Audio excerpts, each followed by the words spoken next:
हम शुरू करते हैं। तो सभी को प्यार भरा जय भीम, नमो बुद्धाय। आज के इस सुबह के सत्र में मैं आप सबका बहुत बहुत स्वागत करता हूँ।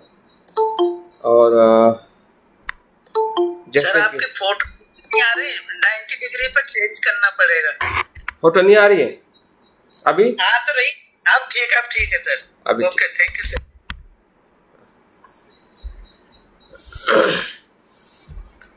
तो जैसे कि हम देख रहे हैं कि हमारे कोर्स का अंतिम समय की तरफ हम आगे बढ़ते जा रहे हैं। और जैसे कि आज हमारा इस कोर्स का आखिरी दूसरा ध्यान है और कल हमारा आखिरी ध्यान रहेगा, और उसके बाद हमारा एक समारोपण प्रोग्राम रहेगा जिसमें एक विशेष टॉक रहेगा। और कुछ आप लोगों का अगर कुछ और प्रश्न है, रिपोर्टिंग है, या किसी को गीत वगैरह गाना है, कुछ कल्चर प्रोग्राम भी रख सकते हैं, तो उसके लिए भी आप तैयारी रख सकते हैं। तो देख रहे हैं कि हम अपने 30 दिवसीय जो कोर्स अप्लाइड बुद्धिस्ट मनोविज्ञान, इस कोर्स में हम काफ़ी बातें जानकर समझकर हम प्रयास कर रहे हैं। जैसे कि हम सभी शील, समाधि और प्रज्ञा का आचरण कर ही रहे हैं काफ़ी लंबे समय से, लेकिन फिर भी उसके पीछे जो एक प्रक्रिया घटित होती है जिसे हम चित्त की परंपरा कहते हैं या चित्त का प्रवाह कहते हैं, उसके पीछे जो कार्य कारण भाव है, हमारे शिलाचरण का हो, ध्यान करने का हो, या प्रज्ञा को समझने का हो, तो उन बातों को कहीं न कहीं हम अस्पष्ट थे, जो मैं भी काफ़ी लंबे समय से मैं देखता हूँ। जब प्रारंभिक मेरा समय और अभी, तो उसमें बहुत कुछ बातें शुरुआत में हमें ऊपरी तौर से ही दिखने और समझने लगती है, लेकिन जैसे जैसे हम अपनी अध्ययनशीलता और अपना देखने का तरीका, जिसे हम सम्यक दृष्टि कहते हैं, बढ़ती जाती है, वैसे वैसे चीज़ों को हम परखने लगते हैं, देखने लगते हैं, सूक्ष्मता से जानने लगते हैं। और मुझे लगता है कि ये कोर्स हमें इसी प्रकार से मददरूप रहा है। आप लोगों के सहयोग से ही एक कोर्स का मतलब हो पाना संभव हुआ है। अन्यथा अगर आप लोग रुचि नहीं रखते तो शायद इस विषय को मैं आपके बीच में भी नहीं रख पाता, और मुझे भी उतनी स्पष्टता नहीं मिलती जितनी स्पष्टता मुझे मिल रही है। और मेरा भी आप लोगों के साथ आध्यात्मिक विकास या मन के भीतर जो एक सुख का खजाना है, जिसे बुद्ध निर्वाण को परम सुख कहते हैं, ध्यान का परम सुख जो है, सुनने में, पढ़ने में काफ़ी अच्छा लगता है, लेकिन जब उसका हम अनुभव करते हैं तो वो उससे भी बेहतरीन, और उसकी जो सुंदरता है और उसका जो महत्व है हमारे जीवन में और पूरे संसार के जीवन में, जो सभी इंसान, सभी मनुष्य जो है सुख की खोज में है। कोई दुख नहीं चाहता है, हर इंसान दुख से मुक्त होना चाहता है, हर एक इंसान सुखी होना चाहता है। लेकिन सुख क्या है, सुख का मार्ग क्या है, और सुख हमारे ही भीतर किस प्रकार से अस्तित्व में है। जिस प्रकार जंगल में हिरन जो है पूरे जंगल में घूमती रहती है, कहीं से तो भी उसको खुशबू आती है, लेकिन वो खुशबू उसी के ही नाभि से आने वाली कस्तूरी की होती है। वो उसको दिख नहीं पाती है या वो समझ नहीं पाती है कि वो जिस गंध के पीछे पूरा वो जंगल छान मारती है, लेकिन वो गंध, सुगंध जो है उसके ही नाभि के भीतर से आती है। तो हमारे जीवन का भी कहीं ना कहीं रहस्य ही ऐसा ही है। हम भटक रहे हैं कि ये सुख है, ये सुख है, ये सुख है, लेकिन सच्चा सुख जो है बुद्ध ने हमें शील, समाधि, प्रज्ञा में बताया है, और अनेकों बार हमने उसको अभ्यास भी किया है। लेकिन फिर भी शब्द को अगर हम नहीं तोड़ते हैं, जिसे हम संज्ञा से जानना कहते हैं, तो संज्ञा को भी हमें तोड़ना पड़ेगा। संज्ञा के भी भीतर हमें उसका जो अनित्यता का जो भाव है उसको ढूंढना पड़ेगा। और जो सच्ची संज्ञा है, जैसे कि अस्पष्ट संज्ञा हमेशा हमें नित्य भाव में लेके जाती है, और संज्ञा ही जो अनित्यता की जो संज्ञा है हमें सत्य भाव में या सत्यता में ले जा सकती है। तो जो हमारे पास में है वही अस्त्र शस्त्र हमारे हैं, हमें दूसरे कोई शस्त्र को लेने की ज़रूरत नहीं है। जो हम जान रहे हैं, जिसका हमें बोध है, उसी बोध से हमें आगे जाना है।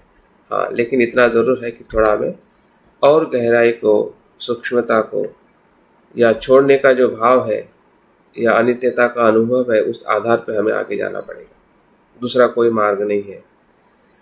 तो इसी प्रकार से हम देखे हैं कि ध्यान में भी हमने अलग अलग ध्यान पद्धति को हमने किया है, और जो कुछ भी हमने पढ़ा है उसके आधार पे भी हमने अपने सर्वत्र चैत्य धर्म पर भी हमने ध्यान साधना की है, विशेष चैत्य धर्म है उस पर भी ध्यान साधना की है। हमारे जो कुशल चैत्य धर्म है, अकुशल चैत्य धर्म है, उस पर भी हमने ध्यान साधना की है। तो ध्यान साधना का मतलब जो हमें बुद्ध की तरफ से या पारंपरिक तौर से हमें सिखाया जाता है, आनापानसति, मैत्री भावना, ये सभी ध्यान हमारे लिए महत्वपूर्ण है। लेकिन हमारे अभ्यास के तौर पे भी कुछ विषय को हमने ध्यान साधना के माध्यम से देखने का और जानने का प्रयास करना चाहिए।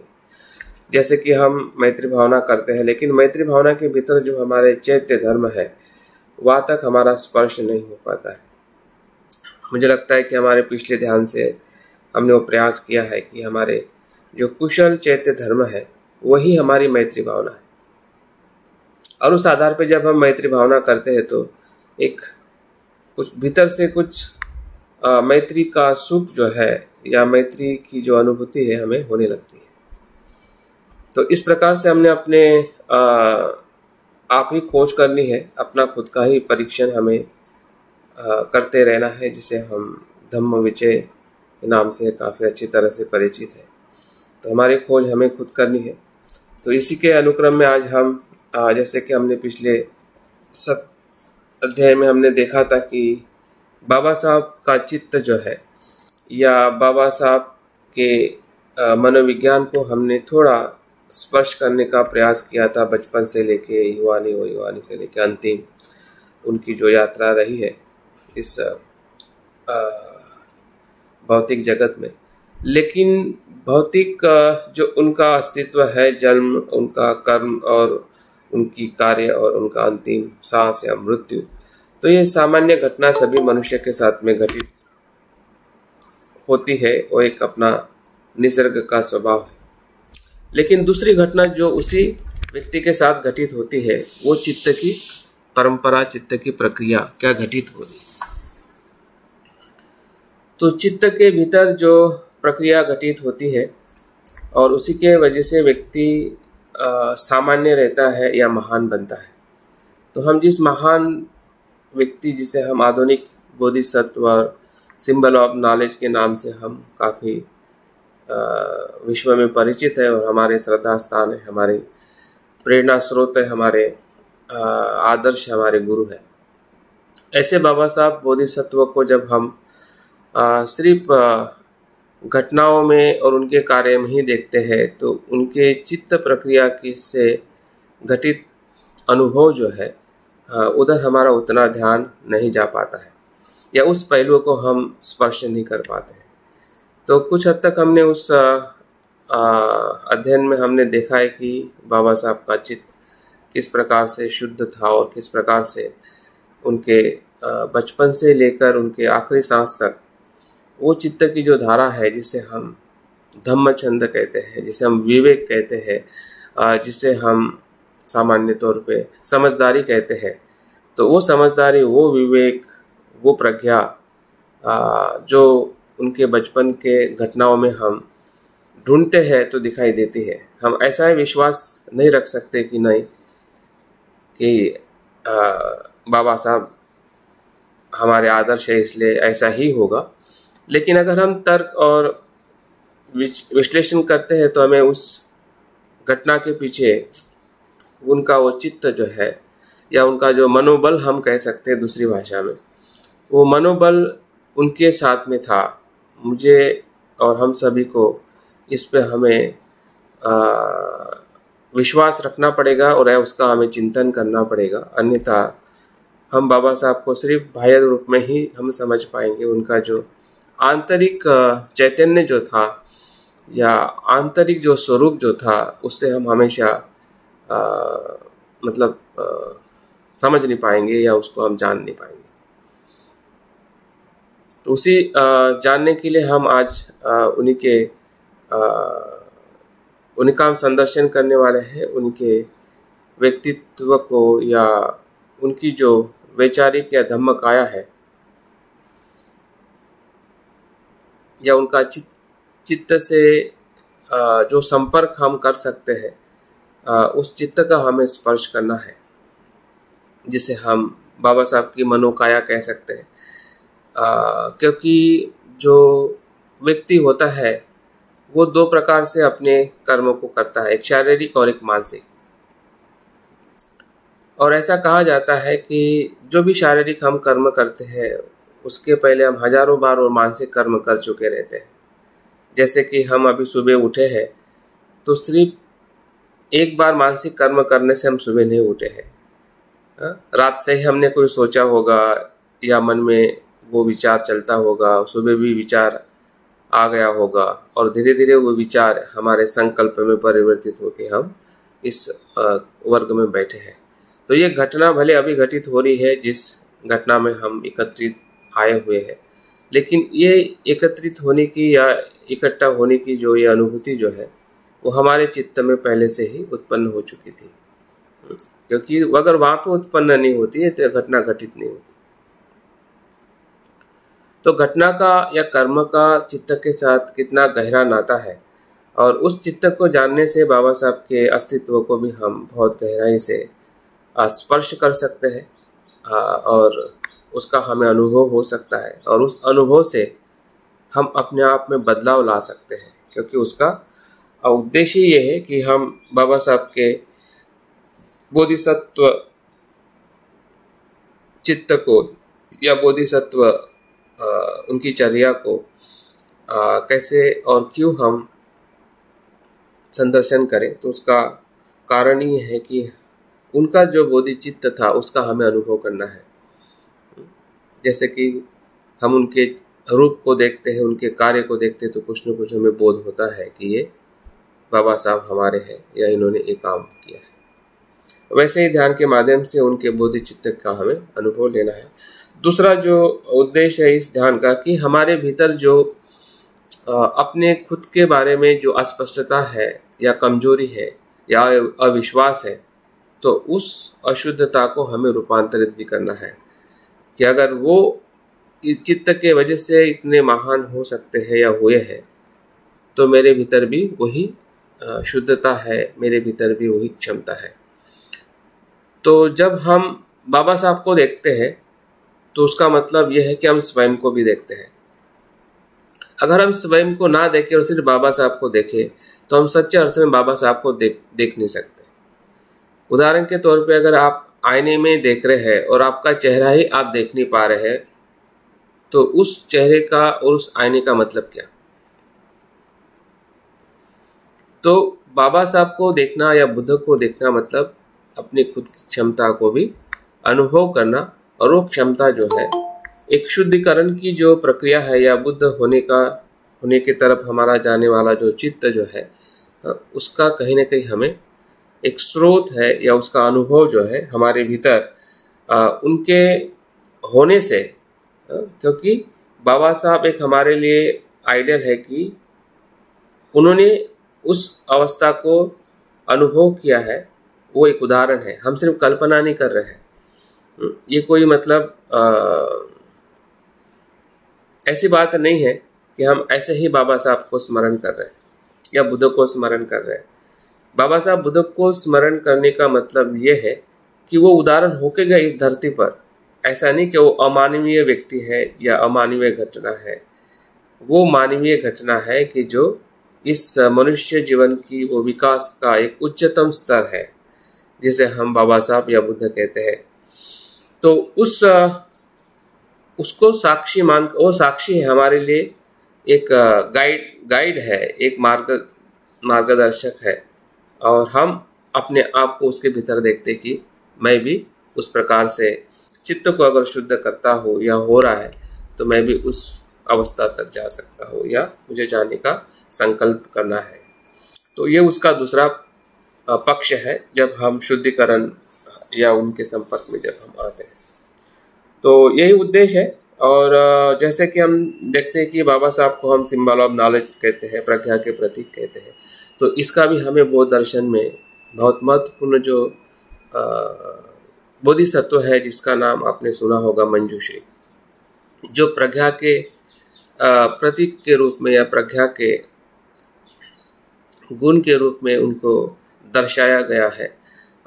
उनके दाहिने हाथ में तलवार होती है जो अग्नि से लपकती है और अज्ञान को नष्ट करती है, और बाएं हाथ में प्रज्ञा पारमिता का ग्रंथ होता है। तो ग्रंथ और जो तलवार जो है ऐसे एक वस्तु के रूप में लगते हैं या एक प्रतीक के रूप में दिखाई देते हैं, लेकिन उस प्रतीकों का जो गहरा अर्थ है, मन का रूपांतरण है, मन का शुद्धिकरण है, या मन को अज्ञान से मुक्त करने का वो एक प्रकार से संकेत है। जो बाबा साहब के जीवन में इतना बड़ा अज्ञान जो था कि जिनको हजारों लोगों को बंदिश कर दिया था, जिसे हम जातिवाद या अस्पृश्यता कहते हैं। तो ऐसे अज्ञान को बाबा साहब ने कैसे प्रज्ञा की तलवार से नष्ट कर दिया और उनसे हमें लोगों को आज़ाद किया या मुक्त किया। तो वो बाबा साहब की जो प्रज्ञा जो थी और है, जिसके वजह से आज हम अपने आप को एक मनुष्य होने का एहसास से हम जी पा रहे हैं। तो बाबा साहब के उस क्वालिटी को हमें ज़्यादा अनुभव करना है। तो मंजूश्री के ही एक प्रकार से अगर हम पारंपरिक रूप में अगर उनको देखना चाहते हैं कि वो किस बोधिसत्व के वो प्रतिरूप है और किन बातों से बाबा साहब ज़्यादा केंद्रीयवर्ती है। बाकी सभी बातें महत्वपूर्ण है बाबा साहब की, लेकिन उसके भीतर जो प्रज्ञा जो है बाबा साहब के खुद के व्यक्तिगत जीवन में भी वही चीज़ दिखाई देती है कि बाबा साहब का ग्रंथ का जो प्रेम था या उनके पढ़ने का जो तपस्या थी या पढ़ने के प्रति उनका जो रुझान जो था, और उनकी हर एक बात जो लिखी गई, बोली गई, कही गई, या जो उन्होंने आंदोलन किए हैं या जो काम भी किया है, वो प्रज्ञा की धार जो थी, जिसके वजह से वो अपने पूरे व्यक्तित्व को या समाज और देश को एक सूत्र में लाकर एक ऐसा समाज जिसमें जाति ना हो, जिसमें समता, स्वतंत्रता, बंधुता हो, और वो भी शिक्षा बुद्ध से लेकर हमें वो बात का एहसास कराना, ये कोई सामान्य बात नहीं है। ऐसा कह सकते हैं कि पूरा भारत को ही उन्होंने पलटा दिया। पूरे सिद्धांत, तत्व और पूरी प्रक्रिया को ही बाबा साहब ने अज्ञान को पूरी तरह से रूपांतरित कर दिया और हमें बहुत कुछ जो प्रज्ञा और करुणा और मानवता से भरा हुआ धर्म जो है या जो मार्ग है उन्होंने हमें दिया है। तो ऐसे बाबा साहब के व्यक्तित्व को हमें जैसे कि हम जो भी ध्यान साधना करते हैं, उसी ध्यान साधना के तत्व के आधार पर हम 3 स्टेप में ध्यान करने वाले हैं। पहले स्टेप में हमारी थोड़ी पूर्व तैयारी रहेगी, जैसे कि हमारी बैठक है और हम जो 5 विशेष चैत्य धर्म को थोड़ा अनुभव करते हुए हम अपने ध्यान की शुरुआत करेंगे। और 3 स्टेप उसके बाद में रहेंगी। उसमें बाबा साहब के चित्त को, बाबा साहब के व्यक्तित्व को हमें विजुलाइज करना है, या हम कह सकते हैं कि निर्माण करना है। चित्त की बोधि चित्त की या बाबा साहब के बोधि चित्त को हमें निर्माण करना है। और निर्माण होना ये आपके हमारे मन का ही धर्म है, याद रखिए। हमने सीखा है कि धर्म में चित्त निर्माण होता है और स्थित रहता है कुछ क्षण के लिए, कुछ समय तक, और बाद में फिर उसका विघटन होता है, जिसे हम प्रतित्व समुत्पाद कहते हैं। उसी प्रतित्व समुत्पाद के आधार पर ही हमें संदर्शन करना है, और हमारा चित्त ही, हमारे चित्त के भीतर वो पिक्चर है, वो दर्शन है, या वो क्षमता जो है देखने की हमारी बाबा साहब को क्षमता है, और बाबा साहब के व्यक्तित्व का एहसास है। हाँ, इन सभी बातों को हम अपने ही चित्त में उसको हम एहसास करते हैं, जो हमारे चित्त के धर्म के क्या है, वो गुण धर्म है। विचार करना, कल्पना करना, श्रद्धा को उत्पन्न करना, काम छंद से धम्म छंद की तरफ जाना, ये कोई बाहर से आई हुई हमारे भीतर ऐसा नहीं है, बल्कि हमारे ही चित्त का वो एक फंक्शन है, जिस फंक्शन के आधार पे हम अपने ध्यान साधना को हम करने वाले हैं। तो पहले इसमें हम निर्मित करेंगे, दूसरे इसमें हम उस बुद्ध बाबा साहब के बोधिसत्व के अनुभव को हम कुछ स्थिति देके उसके संपर्क में रहते हुए शुद्धिकरण के तरफ हम थोड़ा उसका अनुभव करेंगे, और उसके बाद फिर हम विघटन करेंगे। तो इस प्रकार से जिस प्रकार से हम शाक्य मुनि ध्यान साधना करते हैं या और भी हम ध्यान साधना करते हैं, तो उसी के मूल आधार पे, मूल तत्व पे हम ये भी ध्यान करने वाले हैं। तो आप आपकी बैठक ठीक कर लीजिए, अभी हम ध्यान की तरफ आगे बढ़ते हैं।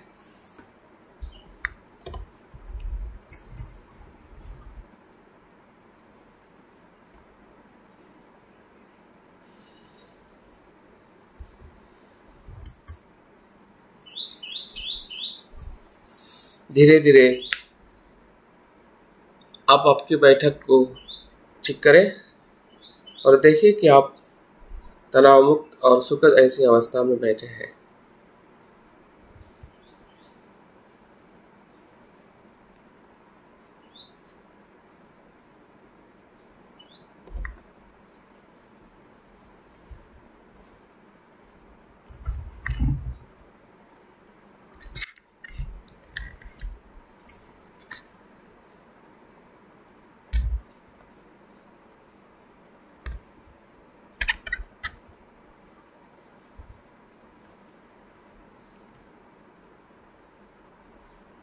धीरे धीरे आंखें बंद करें, और जैसे हम आंखें बंद करते हैं वैसे ही हमारे भीतर का मनोविज्ञान अपनी मन की आंखों से देखने लगता है कि अभी क्या हो रहा है।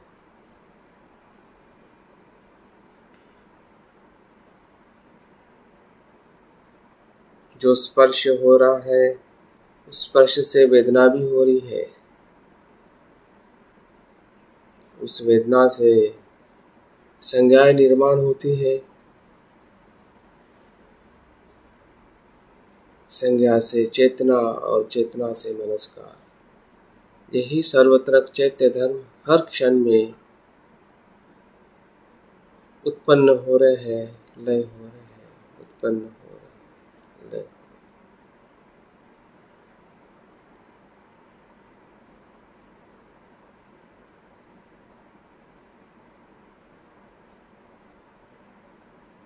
इन पांचों चैत्य धर्म से अगर एक चैत्य धर्म भी अगर हमें समझ में आ रहा है और दिख रहा है, तो उसी चैत्य धर्म के भीतर बाकी अन्य चैत्य धर्म भी उत्पन्न हो रहे हैं।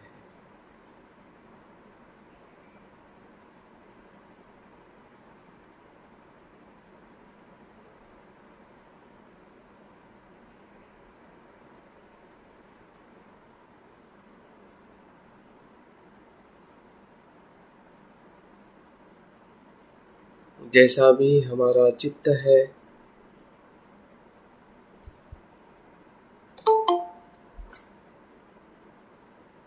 सुखद हो या दुखद, उसको पहचानिए, जानिए कि अभी मैं सुखी हूँ, क्योंकि मैं ध्यान करने का प्रयास कर रहा हूँ। अगर कुछ दुख का एहसास हो रहा है, किए हुए हमारे कर्म, हमारा स्वभाव, हमारी चिंताएं, तो उसे भी पहचानिए।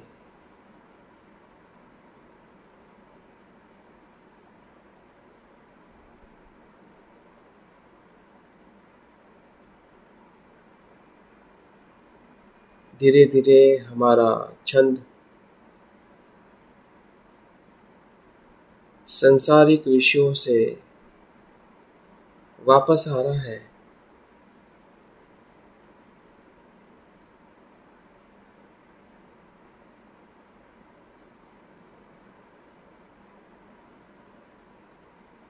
और धम्म छंद में रूपांतरित हो रहा है,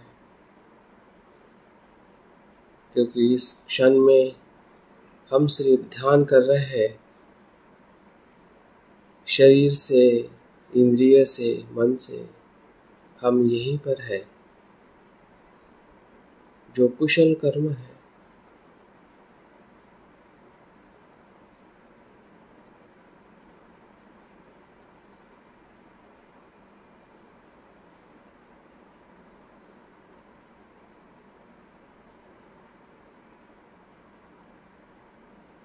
ध्यान का छंद बढ़ते जा रहा है।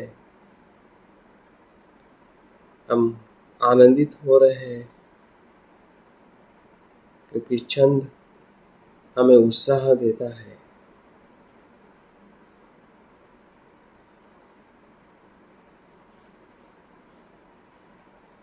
प्रेरणा देता है।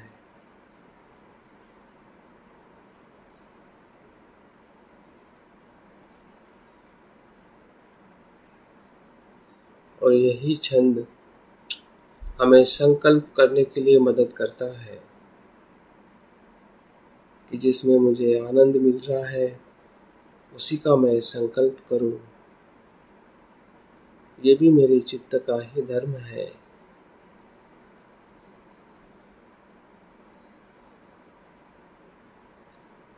संकल्प करें, इस ध्यान का मैं अनुभव लूं।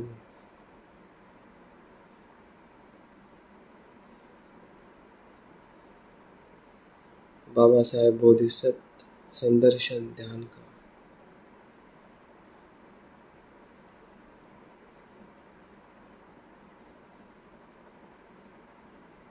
अधिष्ठान हमारे उत्साह वीर्य को निर्माण कर रहा है। हमारी स्मृति बढ़ रही है, शरीर की स्मृति, सांस की स्मृति।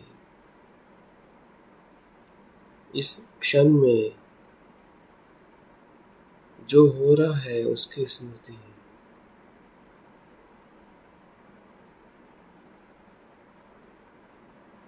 क्षण प्रति क्षण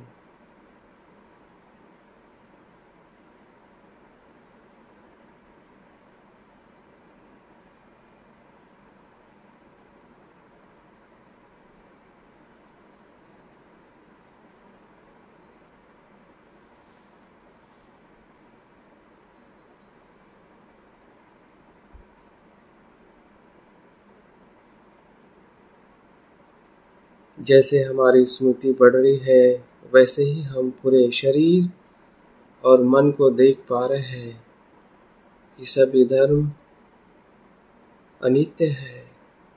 उत्पन्न होना, स्थिति में आना और चले जाना,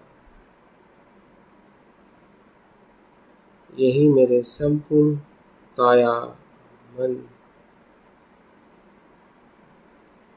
और सभी धर्म का स्वभाव है।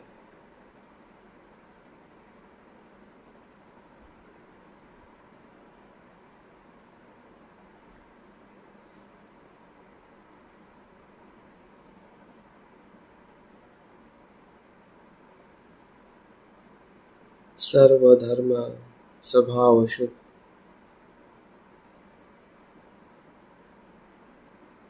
स्वभाव शुद्ध।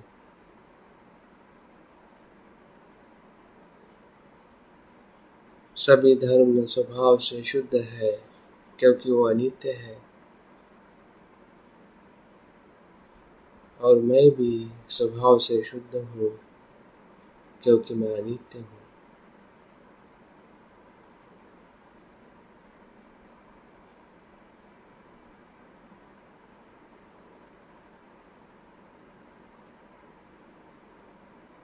इस प्रज्ञा के अनुभव से हमें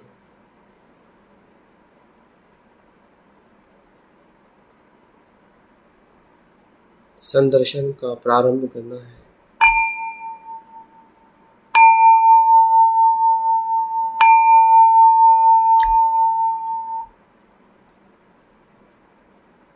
देखिए, हमारे चित्त में जो हमें अनुभव हो रहा है स्वभाव शुद्धता का, प्रज्ञा का, उसी के प्रतीक के रूप में हम हमारे भीतर खुला और नीला आकाश देख पा रहे हैं।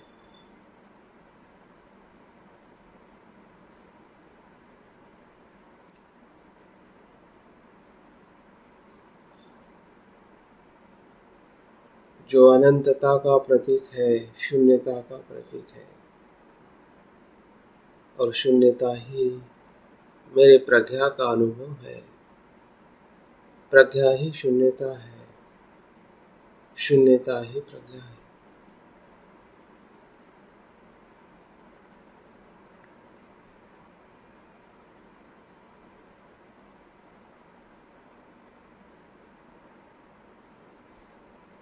सब कुछ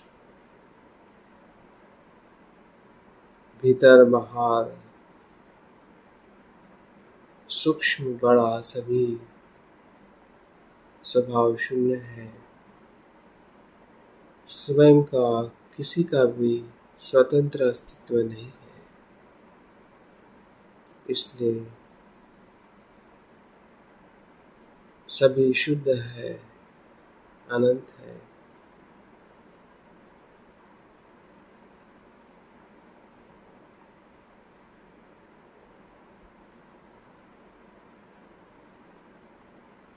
जिस शून्यता में हम अनुभव कर रहे हैं आकाश का अनुभव, हमें हर दिशा में हो रहा है।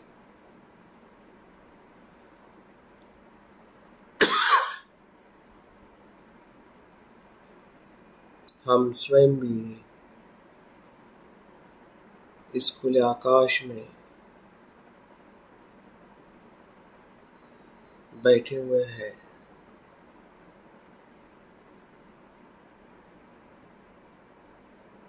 जैसे ये पृथ्वी इस ब्रह्मांड में आकाश में है,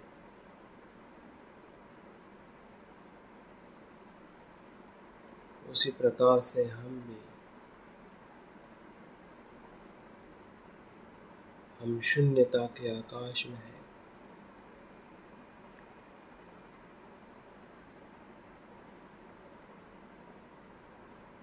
देखिए, इस आकाश,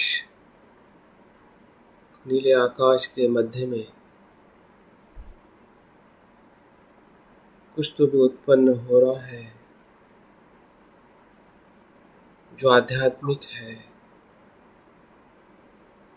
जो श्रेष्ठ है, जो अनासक्त है।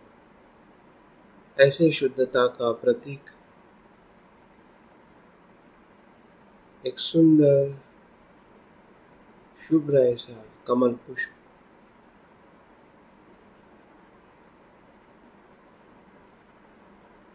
जो सांसारिक कमल पुष्प से निराला है, अद्भुत है, प्रकाशित है, तेज से भरा हुआ है। दिखने में कमल पुष्प है, लेकिन भीतर तेज ही तेज है। ऐसा कमल पुष्प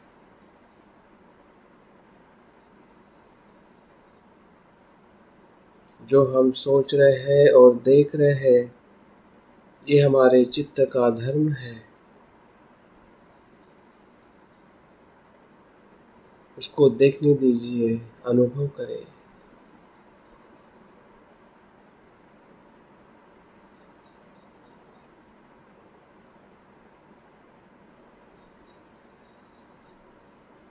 जो हम देख रहे हैं उसका हमें अनुभव भी हो रहा है।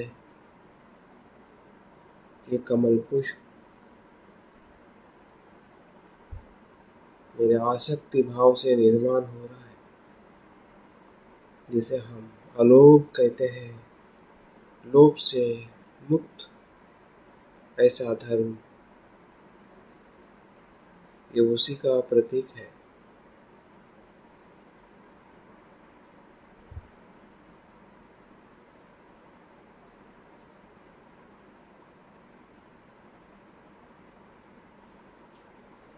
देखिए, उस कमल पुष्प के मध्य में एक बीज मंत्र है।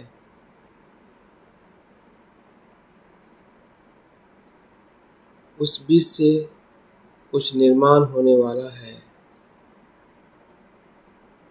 कुछ उत्पन्न होने वाला है। वो बीज मंत्र का शब्द जो है वो जय भीम है, जो हमने अनेकों बार, हजारों बार, लाखों बार हमने कहा है, स्मरण किया है।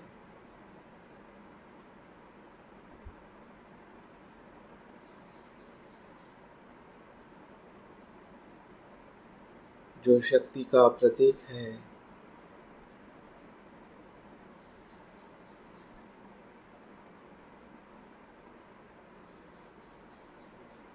जय भीम।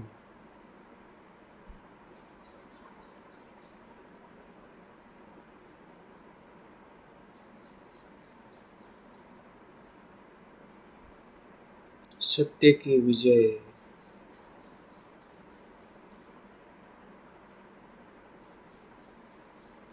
इस बीज मंत्र से कुछ निर्माण हो रहा है,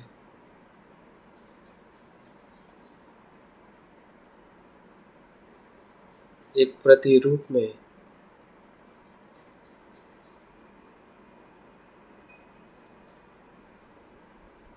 एक चित्र के रूप में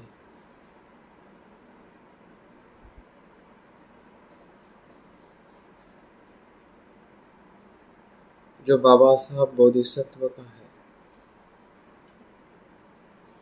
जो हम कल्पना कर रहे हैं, उस रूप को हमने अनेकों बार देखा है।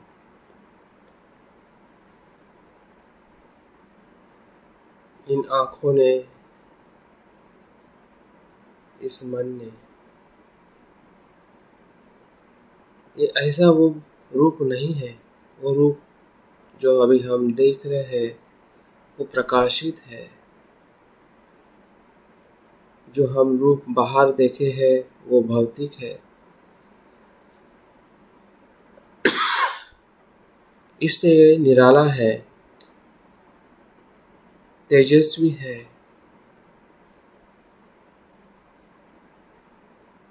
प्रकाशित है। ऐसा बाबा साहब का रूप उस बीज मंत्र से आकार ले चुका है, और उस रूप को हम देख पा रहे हैं, अनुभव कर पा रहे हैं अपनी भावनाओं से। हमारे भीतर जो श्रद्धा है,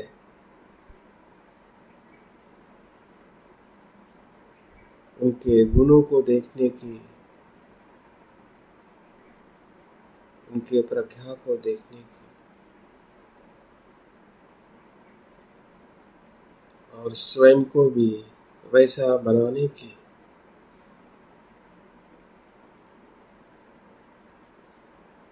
पूरी तरह से हमारे कुशल चैत्य धर्म का अनुभव कीजिए।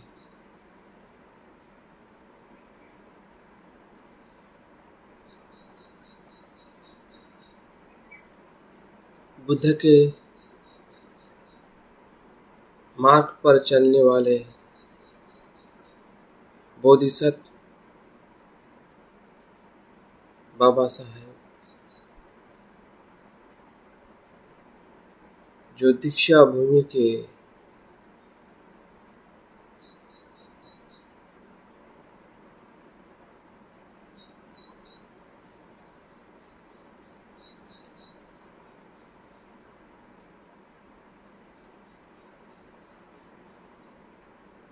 उस रूप को याद करें।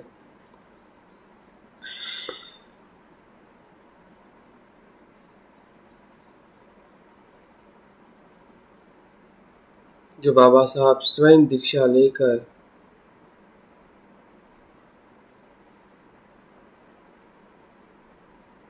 पाँच लाख लोगों को दीक्षा दे रहे हैं।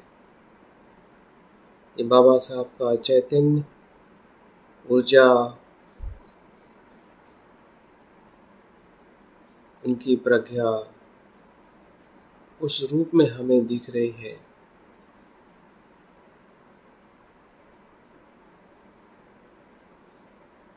गौर से देखें, अनुभव करें, अपने भीतर के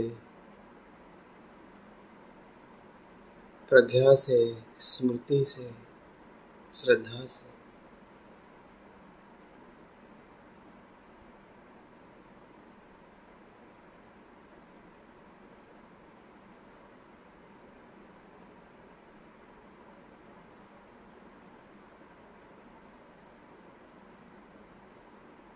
बाबा साहब का वो रूप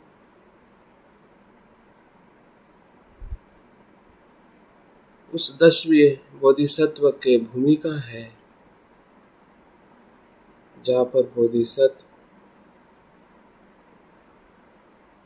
धर्म की गर्जना करते हैं।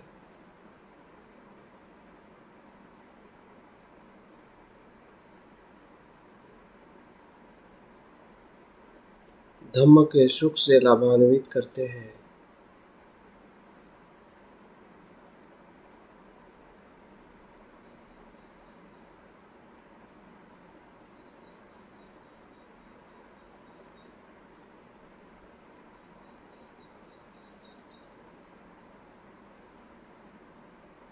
बाबा साहब की प्रज्ञा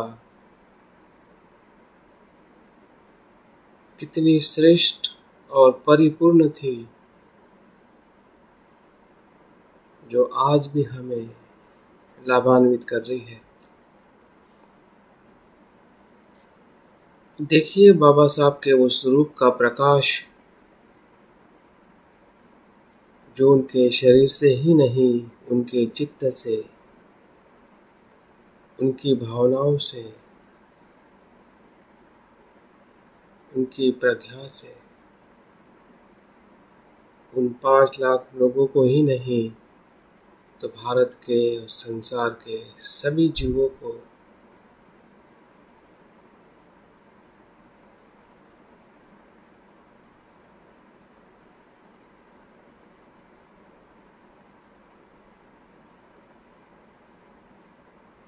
सुख का अनुभव करा रहा है। गुलामी से, अस्पृश्यता से मुक्ति का अनुभव करा रहा है।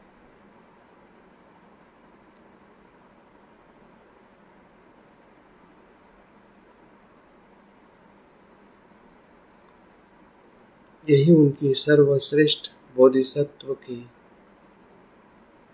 उनकी प्रज्ञा की अभिव्यक्ति है।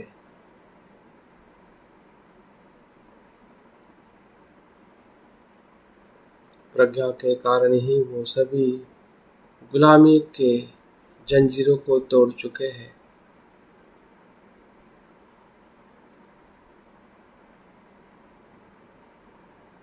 और सभी को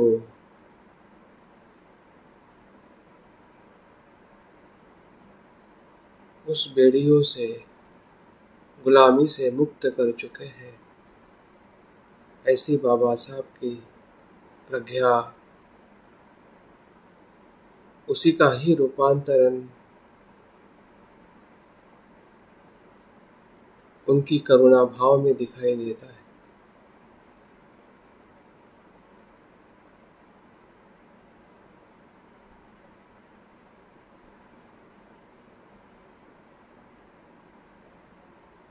और उससे सभी लोग लाभान्वित हो रहे हैं, हो चुके हैं, अभी भी हो रहे हैं।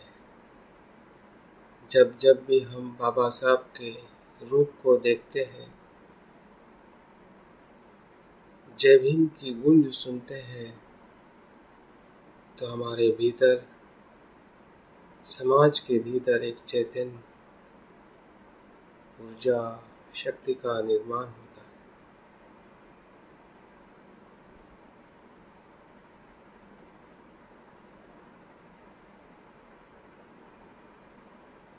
यही बाबा साहब का बोधिचित्त है।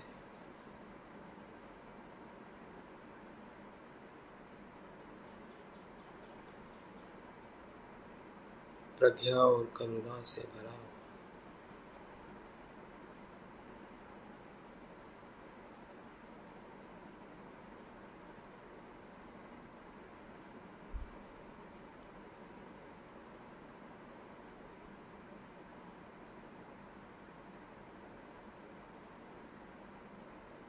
जैसे सभी लोग लाभान्वित हो रहे हैं, वैसे ही बाबा साहब के हृदय केंद्र से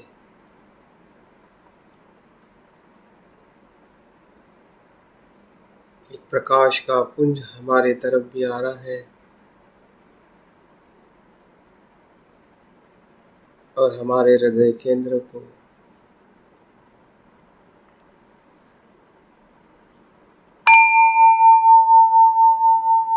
स्पर्श करते हुए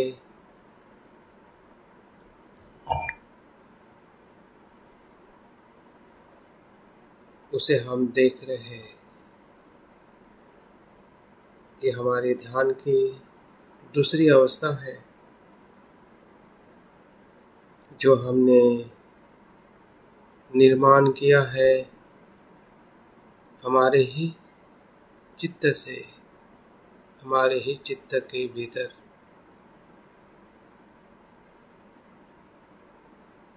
उस बोधिसत्व बाबा साहब के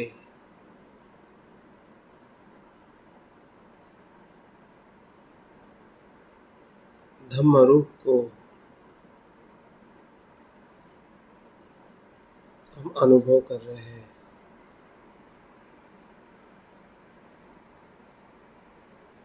वो देख रहे हैं कि वो प्रकाश हमारे हृदय केंद्र से जैसे ही स्पर्श कर रहा है, वैसे ही हमारे भीतर जो कुछ भी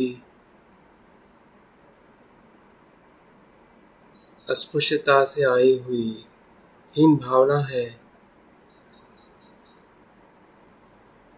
हमें स्पष्ट दिखाई दे रही है।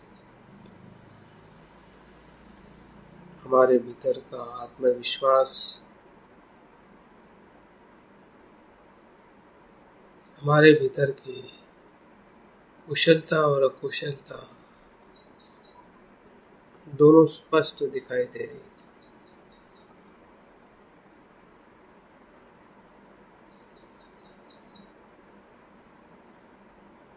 और हम देख रहे कि हमारे भीतर जो कुछ भी अकुशल है,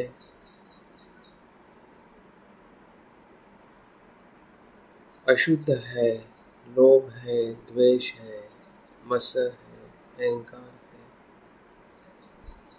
मिथ्या दृष्टि है, हमारे अकुशल कर्म है, भय है, चिंता है, बहुत कुछ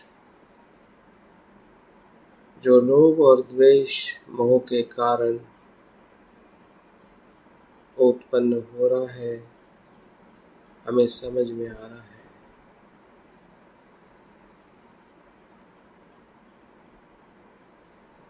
क्योंकि धम्म का प्रकाश जो बाबा साहब के हृदय से आ रहा है, उस प्रकाश में हम जैसा है वैसा देख पा रहे हैं।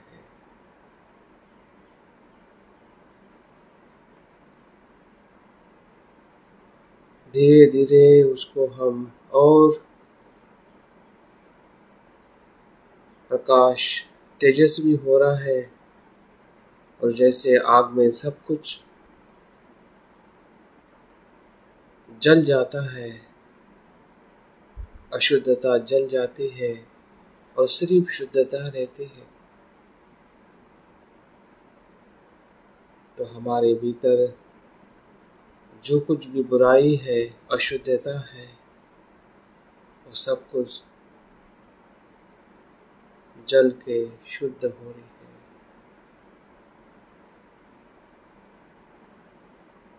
कि धम्म की आग जैसे संसार में आग होती है वैसी नहीं है। ये हमें शांत और शुद्ध करती है, हमारे भीतर की जलन को शांत करती है। अगर हम में द्वेष है तो द्वेष शांत हो रहा है, लोभ है,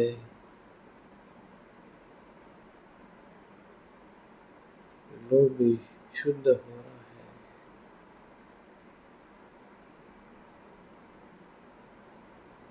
अनासक्ति में रूपांतरित हो रहा है। जो कुछ भी बुरा है इस धम्म की प्रकाश में,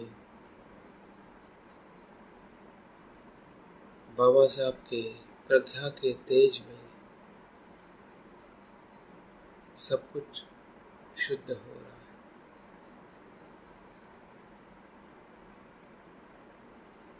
क्योंकि हमारा शुद्ध होना ही बाबा साहब का उद्देश्य है।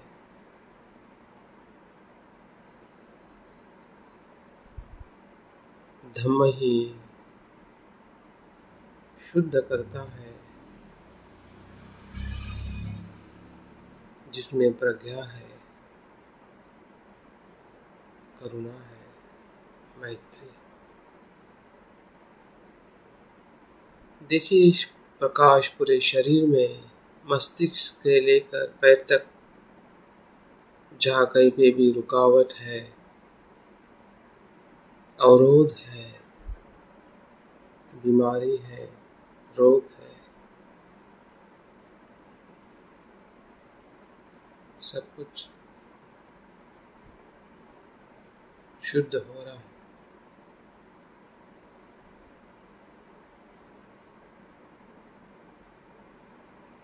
हमारा चित्त और हमारा शरीर पूरी तरह से प्रकाश पुंज बन चुका है, सत्यपूर्ण बना है, धम्ममय बना है।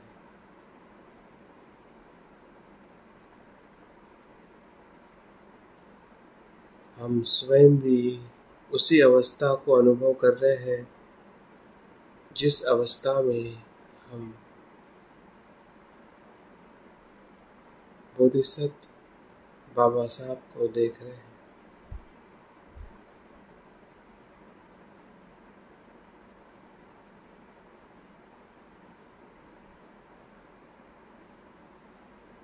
हम भी वही हो चुके हैं।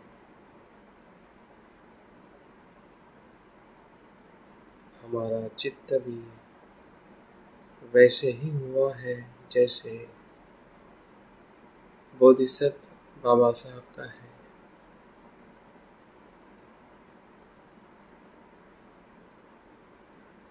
जैसे हम आईने में देखते हैं और हमारा ही रूप हमें दिखने लगता है।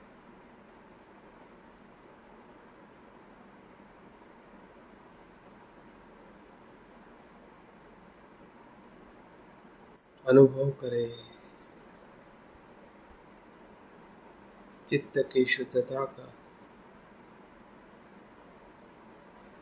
जो हमारे चित्त का मूल धर्म है, मूल स्वभाव है।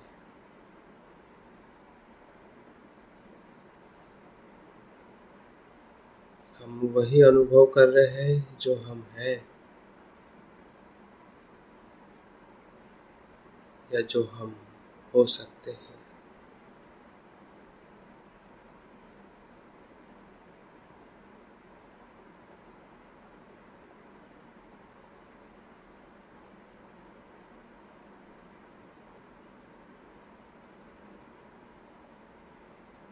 हमारे सभी कर्म, सभी दुख, सभी प्रकार की गुलामी चली गई है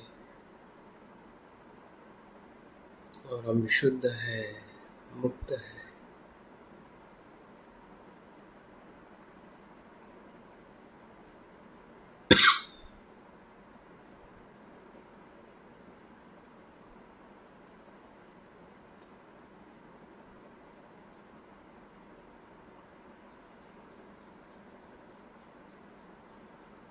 जैसी सांस आती है और जाती है, उसी प्रकार से अनुभव हमारे भीतर आ रहे हैं और जा रहे हैं। उसका हम आनंद ले रहे हैं, उसी सुख का हम अनुमोदन कर रहे हैं।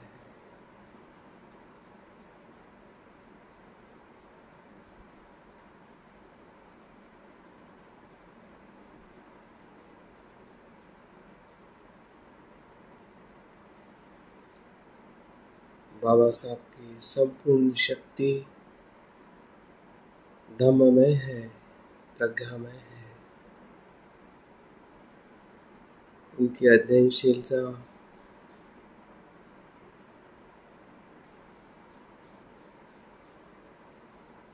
उनकी तर्कशीलता, उनकी करुणा, मानवता,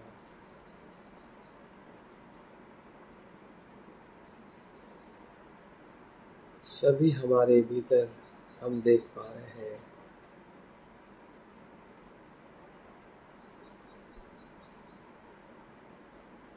हमारे चित्त का भी वही धर्म है।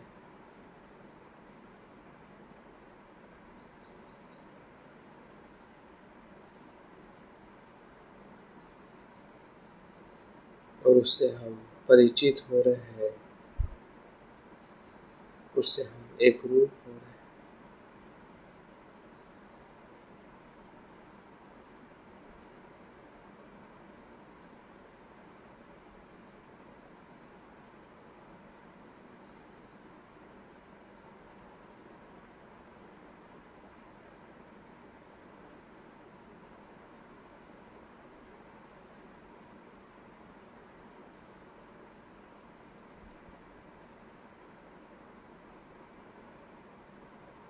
एक एक क्षण, एक एक पल चित्त की संतति है, चित्त की धारा है।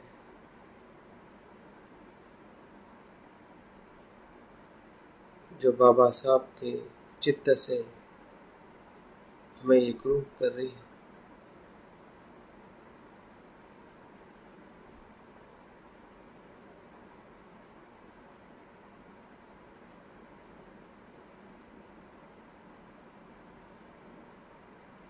इसी शुद्धिकरण में हम बाबा साहब के दिए हुई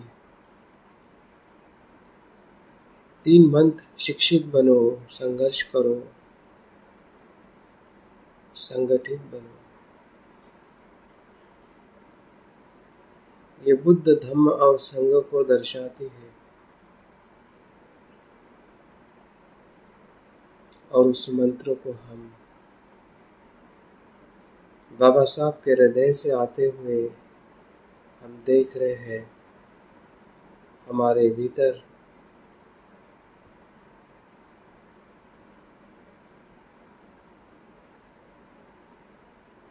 उसका हम अनुभव कर रहे हैं। वो शब्दों की गूंज मन ही मन के हृदय के अंदर उत्पन्न हो रही है। शिक्षित बनो, बुद्ध बनो,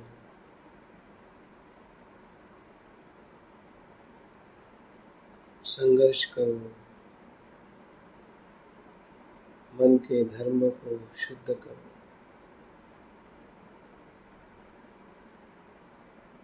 संगठित बनो,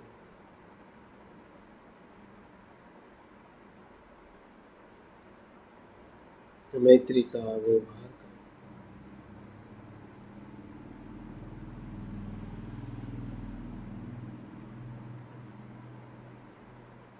यही बाबा साहब का मंत्र हमारे भीतर सभी कुशल चित्त को, कुशल धर्म को उत्पन्न कर रहा है। निरंतर प्रक्रिया चलती जा रही है, दिल से लेके दिमाग तक दिमाग से लेकर व्यवहार तक, हमारी वाणी, हमारा शरीर और हमारा मन, तीनों केंद्र जो है शुद्ध हो चुके हैं।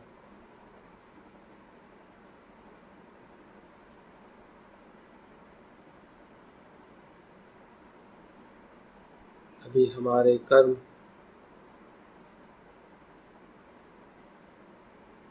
इसी अनुभव पे हम आचरण करेंगे, जिसमें बुद्ध है, धम्म है और संघ है।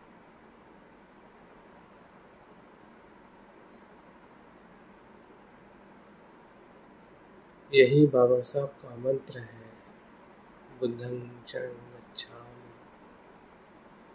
धम्मं शरणं गच्छामि, संघं शरणं गच्छामि।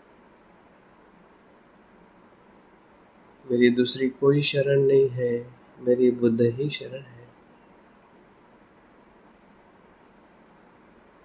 मेरी धम्म ही शरण है, मेरी संघ ही शरण है।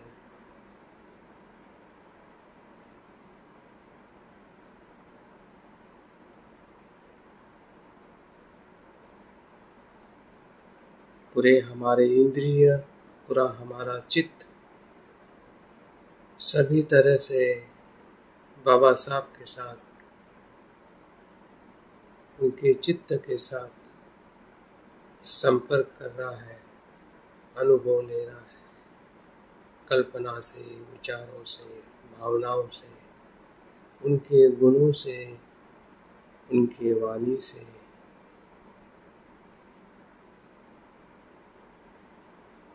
सभी संपूर्णता से।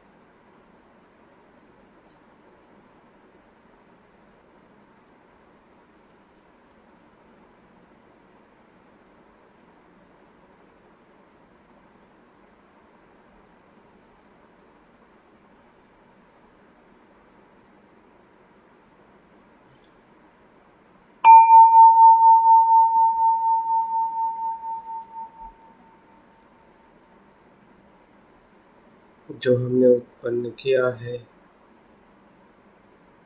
और जिस स्थिति का हमने अनुभव लिया है, वो स्थिति भी निरंतर बदलने वाली थी। बदलाव हर क्षण में होते रहता है, उत्पन्न होना हो या किसी स्थिति का अनुभव लेना हो।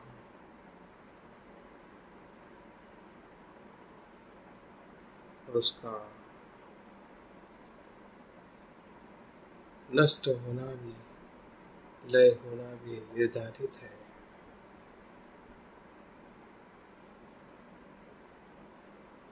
ये सुंदर अनुभव जो है, जो हम संदर्शन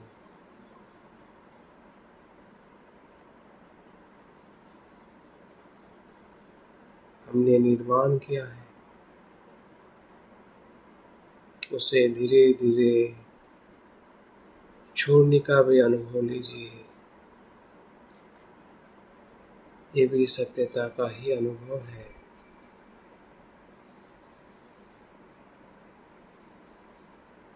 देखिए हमारे भीतर जो बाबा साहब के बोधि चित्त से प्रकाश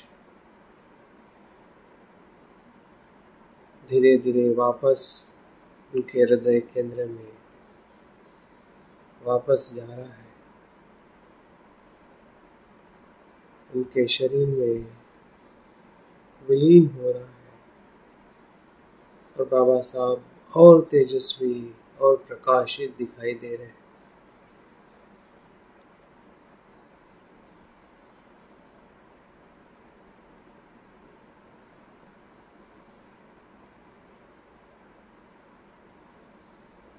वो प्रकाशित बाबा साहब का रूप उस बीज मंत्र में विघटित हो गया है, उसमें वापस चला गया है और वो बीज मंत्र उस कमल पुष्प में विलीन हो गया है।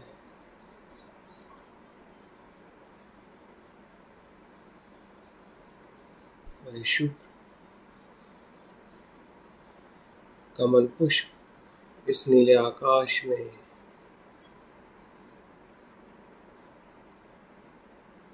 और ये नीला आकाश शून्यता के अनुभव में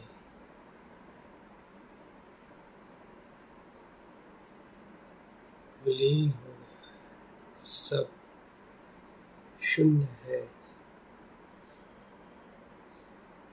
अनात्म है।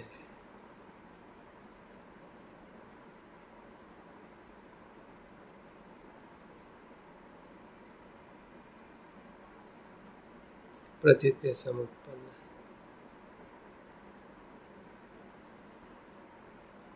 इस सत्य को हम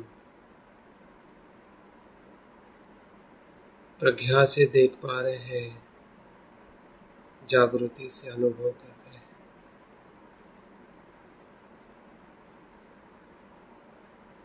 कि अंतिम सत्य शुद्ध है, अनात्म है।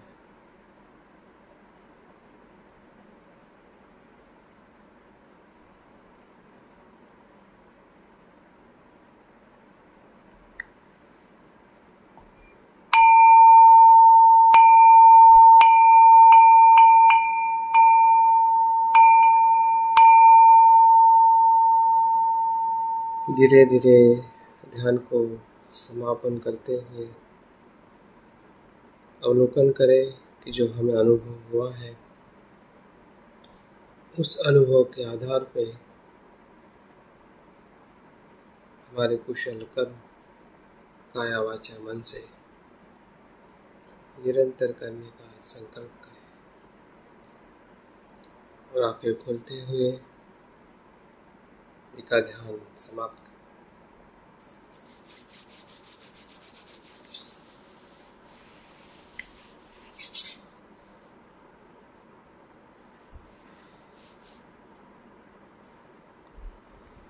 बहुत बहुत साधुवाद आज के सत्र में जुड़े रहने के लिए।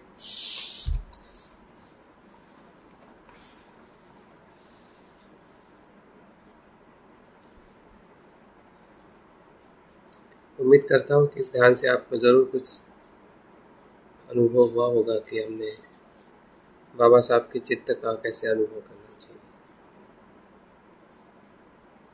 सर यूबीएस गौतम देहरादून से। हाँ बोलिए।